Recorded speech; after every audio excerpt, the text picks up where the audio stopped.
We briefly explored modeling methods with NURBS. Now, let's look at methods in polygonal modeling. In this exercise, we're going to show you just how to play around with some of the extruding tools, some of the polygonal tools that are used to create models that are made up of polygons. First, just as an exercise, let's get ourselves a nice polygonal plane. Go into your polygons tab, select plane, and drag from one corner to another. Make it the size of your grid, and that should be fine. I'm going to place my cursor over the perspective viewport and hit spacebar. That maximizes my viewport. And if you notice that there are no subdivisions, there's just 4 points, 4 points that makes up this poly. And that's what a polygon is, basically. It's a 4-pointed or multi-pointed face. And that's what this is. Well, we're going to break this down. I'm going to right-click and take a look at it here. No, actually I'm going to go in and over to my attributes editor, go into polyplane 1, and I'm going to change the subdivision width and subdivision's height to a particular number. I don't want it to be a big number, just something big. Let's go 5 by 5. It's not as big as a terrain, so we don't need that much geometry. And of course I'm going to turn on my shaded mode here so you can look at what's going on. Press, oh, whoops, not 555 but 5. There we are. And turn on my shaded mode there. And now you have multiple faces on your object. Let's look at some of the tools in Maya. One thing that we need to understand is we need to create a model. And once we have a model, we need to, or a primitive rather. A primitive is anything that can be used as a starting tool or a starting object. Up in the polygon tabs, we have a polygonal sphere, which is a good primitive model. A cube, good primitive model. Cylinder, a cone, plane, a torus, a pyramid, and a polypipe. Okay, and that is a pipe with depth in it. So any of these can be used to create or to start off a model. So this is what we need. But what the real deal is, the real deal is manipulating a model to give it the desired look that you want. So you have to have a means of editing and manipulating this model. So in order to do that, you need what are called components. If you right-click on your model while it is selected, you're going to get a series of objects here. First of all, let's understand that object mode means that your object is in its in its native state. Okay, and always highlighted in green when it is selected. So if you right click again and select edge, edge allows you to select all edges and only edges on your model. Okay, if I double click one edge, it's going to select everything that is corresponding to that edge. Watch if I go this way. Look, double click, it selects everything that is corresponding to that edge, vertically or horizontally, whichever you choose. Okay, and this, it goes around the entire border of this object. So that's good. Okay, and with this, you are capable of manipulating the edges by dragging up and down. Look at this. You can move and change and manipulate the object. So very interesting. The next tool, next component would be vertex. A vertex is a point at which edges converge. Okay, they converge to one point. Okay, so these lines are coming to one point to create a vertex. Okay, a point. So you can take these and move them around if you like, and they create some interesting geometry for you. Again, another means of manipulating your model. The next is vertex face. I'm not quite certain why these exist. I've never ever used this for anything, but there is a purpose for them, so let's just assume that. And also there is face mode, and if you mouse over the individual faces, you'll see that they turn red. But if you select one, it turns green, and then it highlights as a shaded object. But if you mouse over it, it turns green, and you'll know that that is a selected face. And then of course you can notice that I'm taking my mouse over my cursor over the arrow that is pointing upward, which is my y-axis, and I'm pulling upward to create that and to pull. Some of you might be asking, was that extruding? Would that be known as extruding? No, I'm just pulling right now. We're going to do something else to clarify what extruding is. Okay, so go back into face mode there, and there I am. So, very interesting. So now we have three components that we can work with to help modify or manipulate the shape of this object. Okay, edge tool, vertex, and faces. We'll talk about UV later, okay, and multi and all that fun stuff. We'll do all that stuff later on.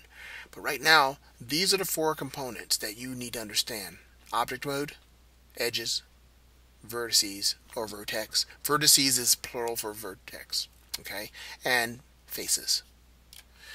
So, the first thing I'd like you to understand is extruding a face. Okay, well, this is very interesting. I want to extrude a face. This is a face. Extrusion means to pull or to pull it to a certain point. So what you're going to do is go into your polygon tab again and work your way down to this tool, which is your extrude tool.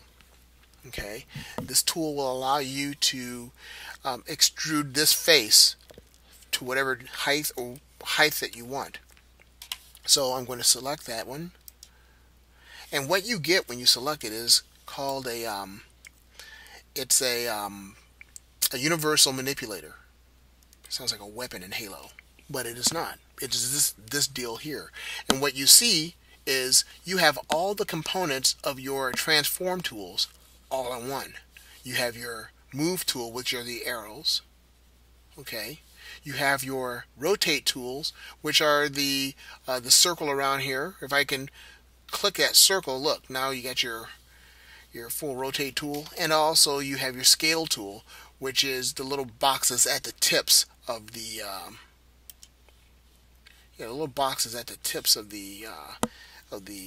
arrows. So what we want is we're going to grab our move tool. I'm going to grab the y-axis, which is the blue pointing upwards, and watch what happens. I'm going to hold it, click it, and drag it up. Look at this. I've extruded it. Extruded the face. And look, it's pulling up from that. Isn't that interesting? Isn't that interesting? Okay.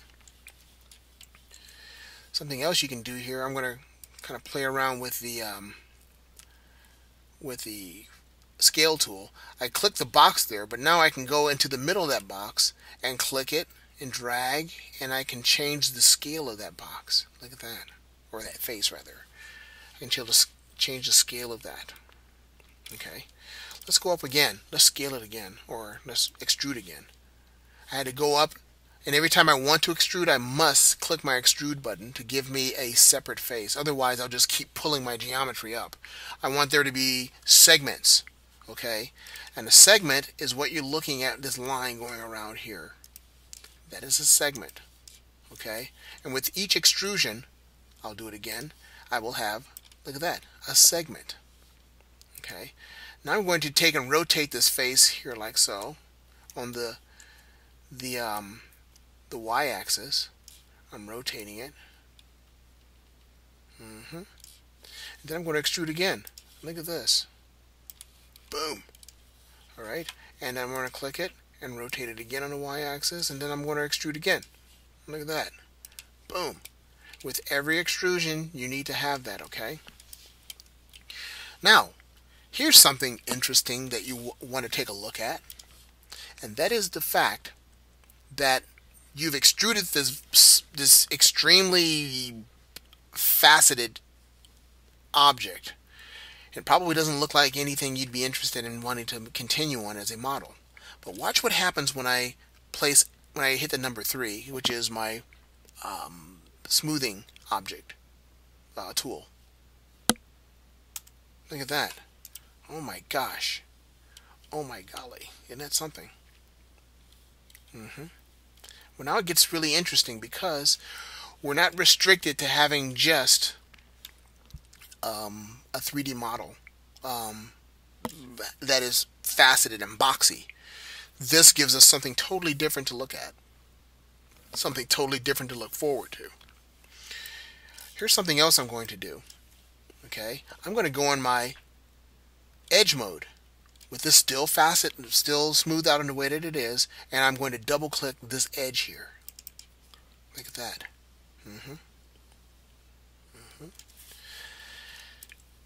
And let's say that this is maybe a worm, earthworm coming out of our ground. Look what I can do here. I'm going to take my face and I'm going to see that I can I'm going to change the scale on it, on those on that edge, like so. Look at that. All right. Now here's something else that I can do. I need to go down, and because I'm working in polygons, I'm no longer working in surfaces, I'm going to change my menu sets to polygon. And then I'm going to go up into the polygon main menu. Okay? And yes, the menu has changed. So I'm going to go in now under Edit Mesh. And I'm going to go down and look at this cool tool. It's called Insert Edge Loop Tool, which means that I can put lines, insert them right into my model. Watch this. I'll select that, and I can click here and tell where I'm clicking and I'm dragging. I'm not releasing yet, and I can tell exactly where I want my model to, or where I want my edge to go. And I think I want it to go there. Okay. And then I'm going to take my scale tool and I'm going to scale that down. Look at that. Absolutely amazing. Absolutely. But it gives you something very interesting now. It lets you start to manipulate this shape. Okay? I can go back again and go back into Edit Mesh and insert another edge. And I'm going to create one right here. And the more I start pinching, look at this. The more edges I start placing in, the more pinches I start to get.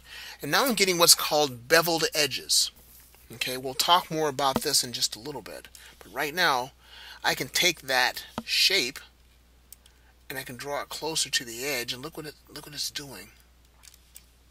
It's right. It's creating a nice beveled edge for me. Meaning that it has a sharper edge, and everything in the world has a beveled edge. Even a razor blade at some level has a beveled edge. It's really fine and really sharp, but it is. Look at your tabletop. Look at the edge of your table. A beveled edge. Look at a cardboard box. It has a beveled edge on it. And what's happening with those beveled edges is that you're creating nice opportunities for highlights. Okay, and it creates good separation as well. I'm going to try one more thing here. I'm going to insert some more of these edges. Look at this. I'm going to insert some more. And then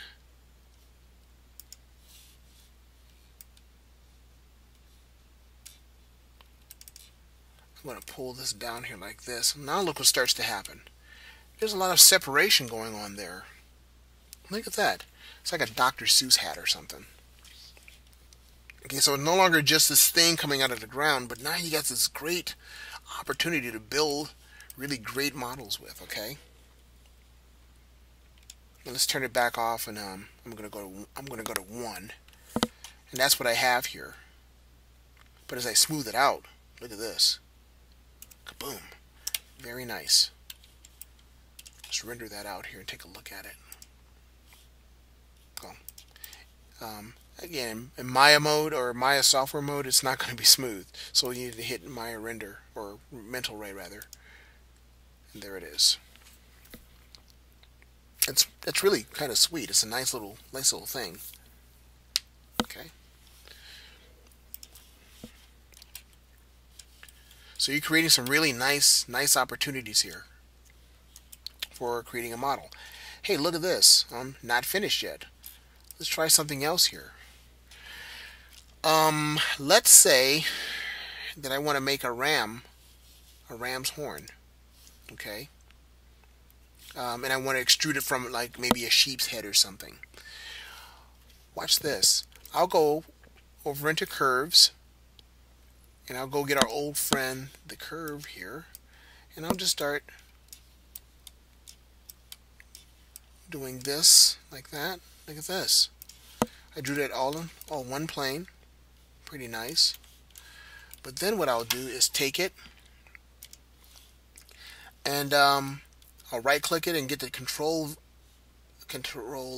vertex and start pulling these guys so it looks more like a spiral.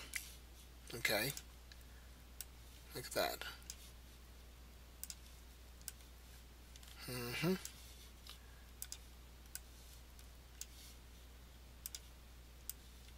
Alright, and look what I'm doing here.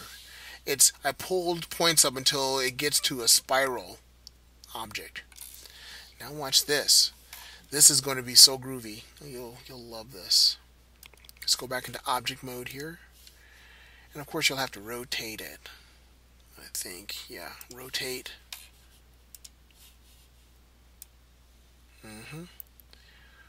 Rotate the object. And notice that, I want you to notice too that the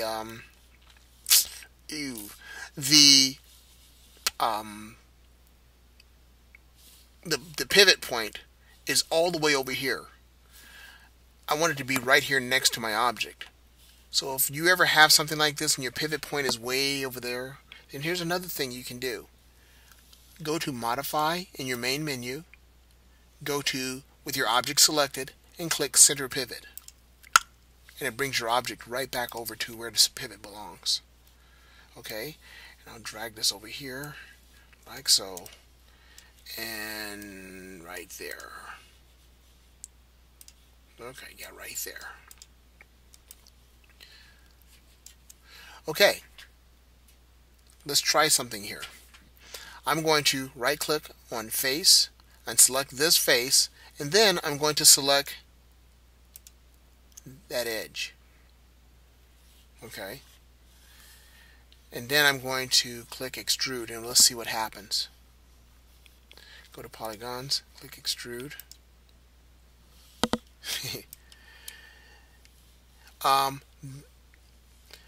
There's not enough geometry to go around with this, but I wanted you to see what happens. I've chosen extrude here.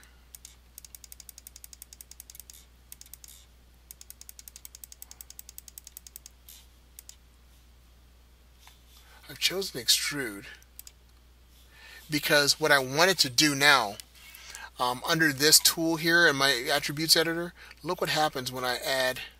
I can make it twist and do some other things, make it taper. But what I really needed to do is to have some divisions, because right now it has none. I want it to, what it's going to do is going to follow that spline that you made and create that shape. Look at this. Let's bring that back down, change the taper width. Yeah, there we are. Look at that. Oh my mercy. Did you see that? Look at this. Okay. And that's coming right out of a polygon. I just took that right out. So let's back up a little bit. How do we do this? Again, we drew out our our spline in the shape that we wanted, place that spline over the top of some face. And now we can take our face and select it, select the face, and then hold down Shift and select the spline. And then we go up and we select our extrude tool. Okay, and once that comes up, I want you to go over and look for in your attributes editor, look for the Poly Extrude Face 6 tool, or Poly Extrude Face feature in the tabs, and then look under Poly Extrude Curve attributes, and look what happens. I can change the taper of it, but before that, I'm going to need some subdivisions. Okay, and it's like we talked about before. Somebody asked a question in class if you can bend a cylinder shape. Well, if the shape does not have any kinds of subdivisions in it, like an elbow or an arm, then it won't bend. There needs to be some points of articulation or some points there. So the more subdivisions an object is, the better for it to bend, just like this. So I'm going to keep adding until I've reached all the way around.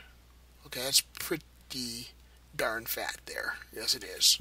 Pretty darn chunky. A ram's horn. So I can take the taper and twist it down like this and turn it down so it tapers it down like this. And I can even twist it around to make it do neat little things. So I can twist the geometry around. And there it is. Okay? And that is my ram's horn. And this is going to take some practice. Okay? And notice that it is smoothed. What does this look like when it's not smoothed? There it is. I think someone in class tried to make this, and they were actually just extruding all the way around. This is just a faster way of doing that, and not showing off.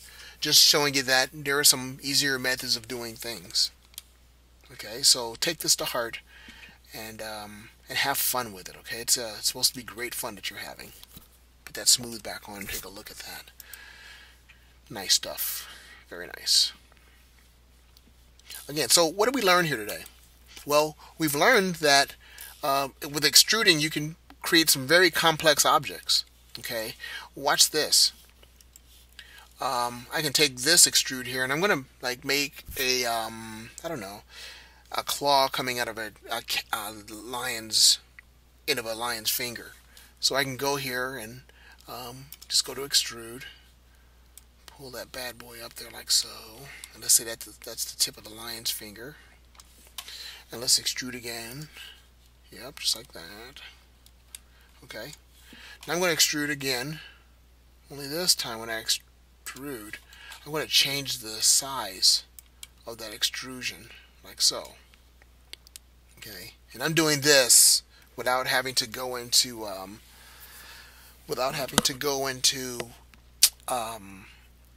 face mode. Okay, I'm doing that without all that, so I'm pretty good. I'm good. I like looking at things in smooth mode anyway. So I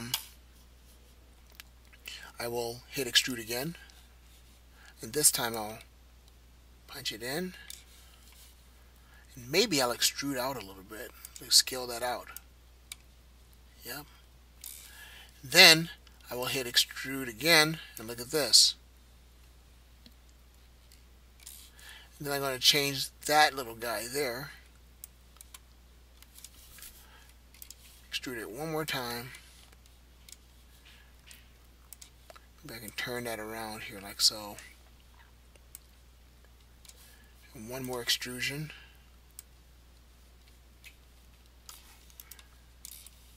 Okay. And then I will close that down like so to make it a sharp claw. Look at this.